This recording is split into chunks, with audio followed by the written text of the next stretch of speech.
नमस्कार, आप सुन रहे हैं रेडियो हिंदुस्तान। मैं मनीषा आज धर्म गंगा में एक अनोखे विषय को लेकर आई हूँ।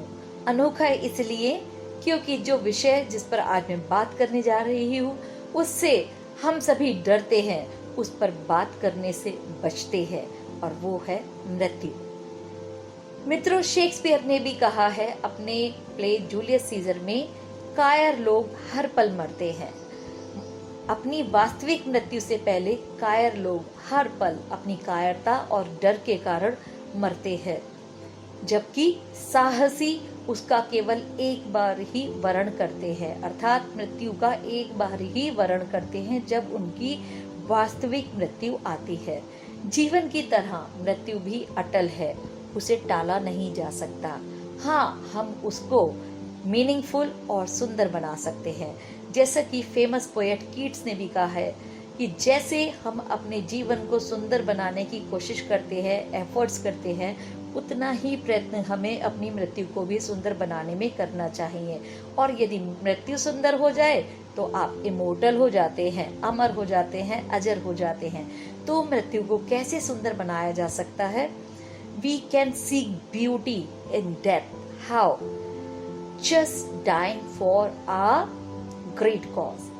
जब मार्टियर्स, महापुरुष किसी ग्रेट कॉज के लिए अपने प्राणों का बलिदान करते हैं, अपनी लाइफ को सेक्रीफाइस करते हैं, तो वो इमोर्टल हो जाते हैं और उनकी मृत्यु भी सुंदर बन जाती है, और जो इंस्पिरेशन देती है, एक कभी ना खत्म होने वाला अमृत, एक कभी ना खत्म होने वाली इंस्पिरेशन।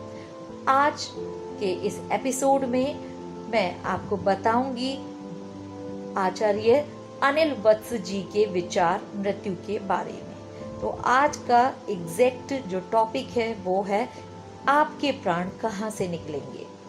प्रत्येक व्यक्ति अलग इंद्रिय से मरता है। किसी की मृत्यु आंख से होती है तो आंख खुली रह जाती है, हंस आंख से उड़ा। किसी की मृत्यु कान से होती है, किसी की मृत्यु मुंह से होती है तो मुंह खुला रह जाता है।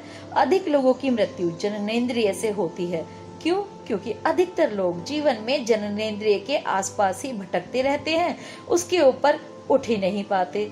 आपकी जिंदगी जिस इंद्रिय के पास ज्यादा स्पेंड हुई है उसी इंद्रिय से मौत होगी। औपचारिक रूप से हम मृतक को जब शमशान घाट ले जाते हैं तो उसकी कपाल क्रिया करते हैं, उसका सिर तोड़ते हैं। यह सिर्फ केवल मात्र प्रतीक है, पर समाधिस्थ व्यक्ति की मृत्यु उस तरह होती है। समाधिस्थ व्यक्ति की मृत्यु सहस्त्रार से होती है।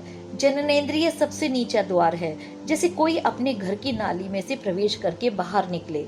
सहस्त्रार जो तुम्हारे मस्तिष्क में है द्वार, वह श्रेष्ठतम द्वार है। जननेंद्रिय पृथ्वी से जोड़ती है, सहस्त्रार आकाश से। जननेंद्रिय देह से जोड़ती है, सहस्त्रार आत्मा से। जो लोग समाधिस्थ हो गए हैं, जिनका एनलाइटनमेंट हो गया है, जिन्होंने ध्यान को अनुभव किया है, जो बुद्धत्व को उपलब्ध हुए हैं, उनकी मृत्यु सहस्त्रार से होती है। उस प्रतीक में हम अभी भी कपाल क्रिया करते हैं, शमशान घाट ले जाते हैं। पिता की मृत्यु हो जाती है तो बेटा लकड़ी मारकर सिर तोड़ देता है उसका। लेकिन मरे मराए का सिर क्यों तोड़ रहे हो? प्राण तो निकल ही चुके, अब काहे के लिए दरवाजा खोल रहे हो? अब निकलने को वहाँ कोई है ही नहीं। मगर प्रतीक औपचारिक आशा कर रहा है बेटा कि पिता सहस्त्रार से मरे, मगर पिता तो पहले ही मर चुका है। यह दरवाजा मरने के बाद नहीं खोला जाता, यह दरवाजा तो जिंदगी में ही खोलना पड़ता है। इसी दरवाजे की तलाश में सारे योग तंत्र की विद्याओं का जन्म हुआ। इसी दरवाजे को खोलने की कुंजियां हैं योग में, तंत्र में। इसी दरवाजे को जिसने खोल लिया वह परमात्मा को जानकर मरता है, उसकी मृत्यु समाधि हो जाती है। इसलिए हम साधारण आदमी की कब्र को कब्र कहते हैं, फकीर की कब्र को समाधि कहते हैं। समाधिस्थ होकर जो मरा है, प्रत्येक व्यक्ति उस इंद्रिय से मरता है जिस इंद्रिय के पास उसने अपनी पूरी लाइफ जी। जो लोग रूप के दीवाने हैं वे आंख से मरेंगे। इसीलिए आर्टिस्ट, चित्रकार, मूर्तिकार आंख से मरते हैं, उनकी आंखें खुली रह जाती हैं। जिंदगी भर उन्होंने रूप और रंग में ही अपने को तलाशा, अपनी खोज की। म्यूजिशियंस कान से मरते हैं क्योंकि उनका जीवन कान के पास ही था। उनकी सारी संवेदनशीलता वहीं कलेक्ट हो गई थी। मृत्यु देखकर कहा जा सकता है कि आदमी का पूरा जीवन कैसा बीता। अगर तुम्हें मृत्यु को पढ़ने का ज्ञान हो तो मृत्यु पूरी जिंदगी के बाबत खबर दे जाती है कि आदमी कैसे जिया। उसकी मृत्यु सूचक है सारी जिंदगी का सार, निचोड़ है आदमी कहाँ जिया। मृत्यु के समय जीव के साथ क्या घटित हो रहा होता है उसका वह अन्य लोगों को अंदाजा नहीं हो पाता, लेकिन घटनाएं तेजी से घटती हैं। मृत्यु के समय व्यक्ति की सबसे पहले वाक उसके मन में विलीन हो जाती है, उसकी बोलने की शक्ति समाप्त हो जाती है। उस समय वह मन ही मन विचार कर सकता है लेकिन कुछ बोल नहीं सकता। उसके बाद दृष्टि और फिर श्रवण इंद्रिय मन में विलीन हो जाती हैं। उस समय वह न देख पाता है और न बोल पाता है और न ही सुन पाता है। उसके बाद मन इन इंद्रियों के साथ प्राण में विलीन हो जाता है। उस समय सोचने समझने की शक्ति समाप्त हो जाती है, केवल श्वास प्रश्वास चलती रहती है। इसके बाद सबके साथ प्राण सूक्ष्म शरीर में प्रवेश करता है। फिर जीव सूक्ष्म रूप से पृथ्वी, अग्नि, जल, वायु और आकाश पंच तन्मात्राओं का आश्रय लेकर हृदय देश से निकलने वाली 101 नाड़ियों में से किसी एक में प्रवेश करता है। हृदय देश से जो 101 नाड़ियां निकली हुई हैं, मृत्यु के समय जीव इन्हीं में से किसी एक नाड़ी में प्रवेश कर देह त्याग करता है। मोक्ष प्राप्त करने वाला जीव जिस नाड़ी में प्रवेश करता है वह नाड़ी हृदय से मस्तिष्क तक फैली हुई है। जो मृत्यु के समय आवागमन से मुक्त नहीं हो रहे होते वे जीव किसी दूसरी नाड़ी में प्रवेश करते हैं। जीव जब तक नाड़ी में प्रवेश नहीं करता तब तक ज्ञानी और मूर्ख दोनों की गति एक ही तरह की होती है। नाड़ी में प्रवेश करने के बाद जीवन की अलग अलग गतियां होती हैं। श्री आदि शंकराचार्य जी का कथन है कि जो लोग ब्रह्म विद्या की प्राप्ति करते हैं वो मृत्यु के बाद देह ग्रहण नहीं करते, बल्कि मृत्यु के बाद उनको मोक्ष प्राप्त हो जाता है। श्री रामानुज स्वामी का कहना है ब्रह्म विद्या प्राप्त होने के बाद भी जीव देवयान पथ पर गमन करने के बाद ब्रह्म को प्राप्त हो जाता है, उसके बाद मुक्त हो जाता है। देवयान पथ के संदर्भ में श्री आदि शंकराचार्य जी ने स्पष्ट उल्लेख किया है कि जो सगुण ब्रह्म की उपासना करते हैं वे ही सगुण ब्रह्म को प्राप्त होते हैं, और जो निर्गुण ब्रह्म की उपासना कर ब्रह्म विद्या प्राप्त करते हैं वे लोग देवयान पथ से नहीं जाते। अग्नि के सहयोग से जब स्थूल शरीर नष्ट हो जाता है उस समय सूक्ष्म शरीर नष्ट नहीं हुआ करता। मृत्यु के बाद शरीर का जो भाग गर्म महसूस होता है वास्तव में उसी स्थान से सूक्ष्म शरीर देह त्याग करता है, इसलिए वह स्थान थोड़ा गर्म महसूस होता है। गीता के अनुसार जो लोग मृत्यु के अनंतर देवयान पथ से गति करते हैं उनको अग्नि और ज्योति नाम के देवता अपने अपने अधिकृत स्थानों के द्वारा ले जाते हैं। उसके बाद अथवा दिवस के अभिमानी देवता ले जाते हैं। उसके बाद शुक्ल पक्ष व उत्तरायण के देवता ले जाते हैं।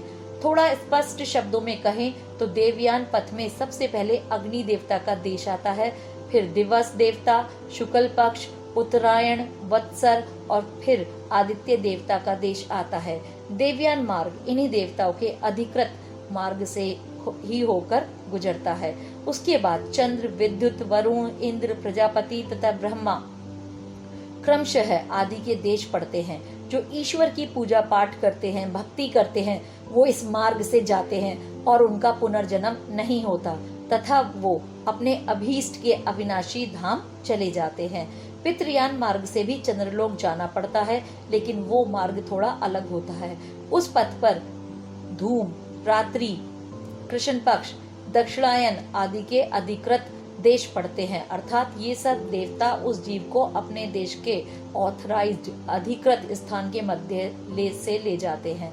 चंद्रलोक कभी अधिक गर्म तो कभी अतिरिक्त शीतल हो जाता है।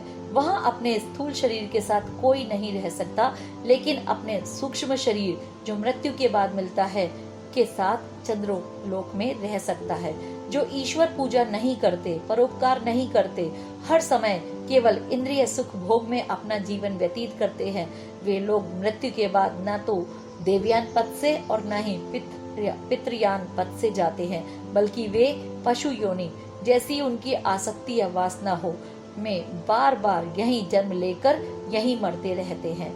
जो लोग अत्यधिक पाप करते हैं, निरीह और असहायों को सताने में जिनको आनंद आता है, ऐसे नराधमों की गति मृत्यु के बाद निम्न लोकों में यानी कि नरक में होती है।